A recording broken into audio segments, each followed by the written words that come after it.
पत्र पत्रिकाएं पुस्तकें एवं उनके रचनाकार के बारे में 5 नंबर के सवाल कक्षा 10 कक्षा 12 दोनों में आते हैं, इसलिए दोनों के लिए यह वीडियो बहुत ही महत्वपूर्ण है। तो चलिए शुरू करते हैं इस वीडियो को।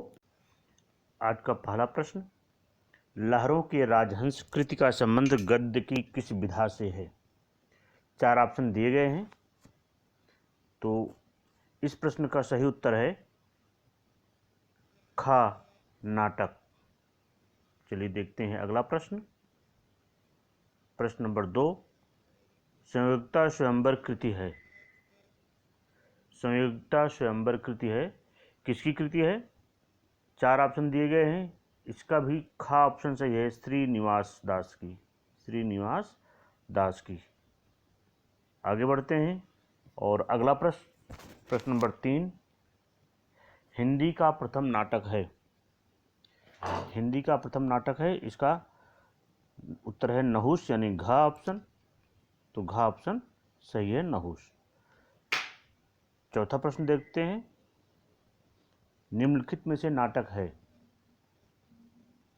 उत्तर प्रियदर्शी, यानी घ ऑप्शन इसमें हमारा सही है, उत्तर प्रियदर्शी एक नाटक है।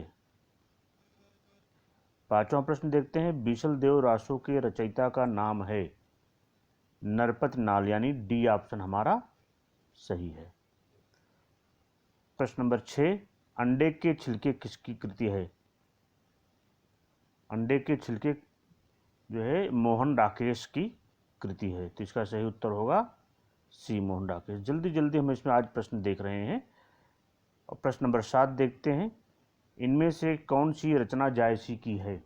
पद्मावत, हम सभी जानते हैं पद्मावत जायसी जी की रचना है। प्रश्न नंबर 8 है, कौन सी रचना आधुनिक काल का राम काव्य है? तो साकेत जो है आधुनिक काल का राम काव्य है, यानी बी ऑप्शन सही है, साकेत। प्रश्न नंबर देखते हैं 9, इनमें से कौन सी रचना तुलसी की नहीं है? तुलसीदास जी की रचनाएं दी गई हैं, तो इनमें से कौन सी रचना रामचंद्रिका केशवदास जी की है?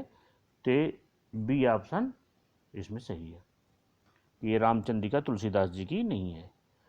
देखते हैं, इनमें से कौन सी रचना केशव की है? तो आपको बताना है कि इसमें कौन सी रचना केशव की है। पहला ए ऑप्शन है, कविप्रिया केशवदास जी की रचना है। 11 देखते हैं, इनमें से सूरदास की रचना कौन सी नहीं है? इसमें बताना है कि सूरदास जी की कौन सी रचना नहीं है। तो उद्धव शतक सूरदास जी की रचना नहीं है। देखते हैं प्रश्न नंबर 12, खड़ी बोली के प्रथम महाकाव्य का नाम क्या है? ध्यान रहे यहाँ पर पूछा गया है खड़ी बोली का। तो खड़ी बोली का प्रथम महाकाव्य है प्रियप्रवास, अयोध्या सिंह उपाध्याय जी का प्रियप्रवास। प्रश्न नंबर 13 देखते हैं, भारती के रचयिता कौन हैं? तो भारत भारती के रचयिता मैथिली शरण गुप्त जी हैं। प्रश्न नंबर 14 देखते हैं, निम्नलिखित में से कौन सा उपन्यास जैनेन्द्र रचित है? तो परख, बी ऑप्शन सही है, परख जैनेन्द्र का उपन्यास है। हिंदी गद्य को जन्मदाता किसको माना जाता है? भारतेंदु हरिश्चंद्र जी को हिंदी गद्य का जन्मदाता माना जाता है। आचार्य महावीर प्रसाद द्विवेदी द्वारा संपादित पत्रिका है?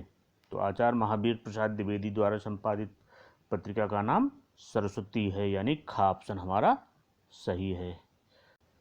आप सभी से निवेदन है कि यदि आपको वीडियो का मैटर पसंद आए तभी लाइक व शेयर करें, तथा यदि अभी तक इस चैनल को आपने सब्सक्राइब नहीं किया है तो इसे सब्सक्राइब अवश्य कर लें। धन्यवाद। प्रश्न नंबर 17 देखते हैं, महावीर प्रसाद द्विवेदी लेखक हैं? आपको बताना है कि महावीर प्रसाद द्विवेदी किस युग के लेखक हैं, यानी द्विवेदी युग के। तो यहाँ पर उत्तर होगा द्विवेदी युग। 18 नंबर प्रश्न, फोर्ट विलियम कॉलेज की स्थापना कहाँ हुई थी? फोर्ट विलियम कॉलेज की स्थापना कलकत्ता, यानी ग ऑप्शन हमारा सही है। प्रश्न नंबर 19, आनंद कादम्बनी के संपादक हैं? आनंद कादम्बनी के संपादक बद्रीनारायण चौधरी प्रेमघन जी हैं, इसलिए हमारा ऑप्शन ग सही है। देखते हैं 20 प्रश्न, सरस्वती के संपादक हैं?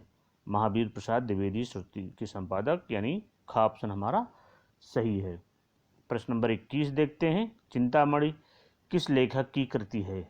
बहुत ही प्रसिद्ध की है, आचार्य रामचंद्र शुक्ल जी की चिंतामणि। प्रश्न नंबर 21। प्रश्न नंबर 22 देखते हैं, नासकेतोपाख्यान के रचयिता कौन थे? तो नासकेतोपाख्यान के रचयिता सदल मिश्र जी, यानी बी ऑप्शन सही है हमारा। प्रश्न नंबर 23, इनमें से महादेवी जी की रचना कौन सी नहीं है? ध्यान दें कि महादेवी की रचना कौन सी नहीं है उसको बताना है हमको।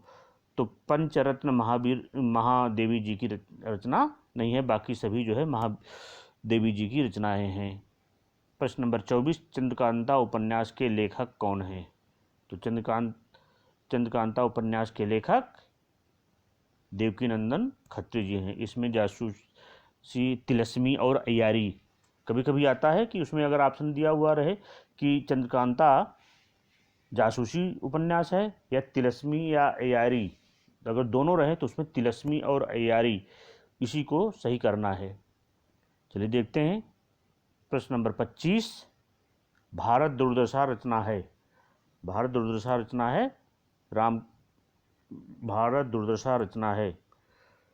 तो यहाँ पर आपका हो जाएगा भारत दुर्दशा जो है वो भारतेंदु हरिश्चंद्र जी की रचना है।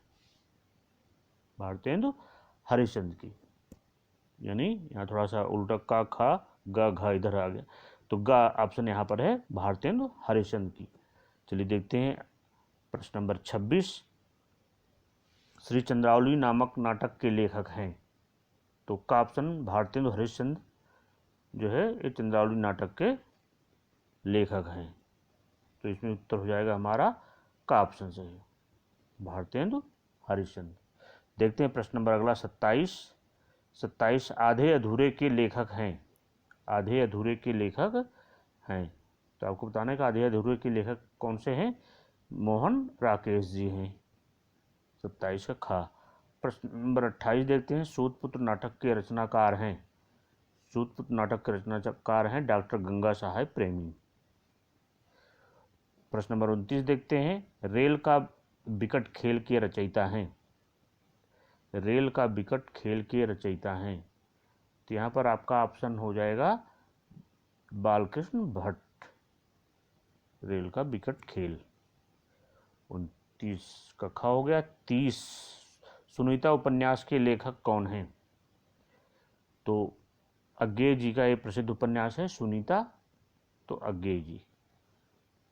चलिए प्रश्न नंबर 31, शेखर एक जीवनी के लेखक का नाम बताइए। शेखर एक जीवनी के लेखक का नाम भी अज्ञेय जी है। प्रश्न नंबर 32, जयशंकर प्रसाद का कौन सा उपन्यास इनमें है?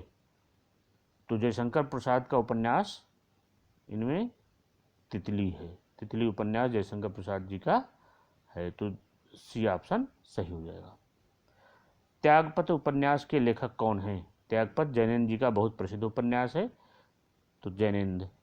34वां प्रश्न है, झूठा सच किसका उपन्यास है? अपने आप को चेक भी करना है कि आप कितने प्रश्न सही कर पाते हैं।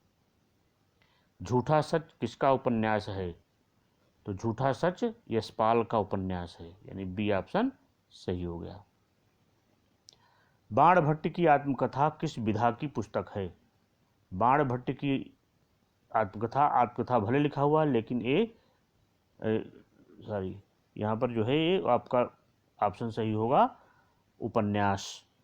तो बाणभट्ट की आत्मकथा क्या है? उपन्यास है। इसमें आत्मकथा भले लिखा हुआ लेकिन ये उपन्यास है। प्रश्न नंबर 36, इनमें से हजारी प्रसाद द्विवेदी का उपन्यास कौन सा है? तो पुनर्नवा, इसमें हजारी प्रसाद द्विवेदी का उपन्यास है पुनर्नवा।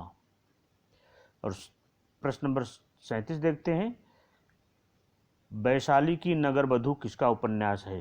तो वैशाली की नगर बधू आचार्य चतुर्सेन शास्त्री जी का प्रसिद्ध उपन्यास है, यानी सी ऑप्शन सही होगा।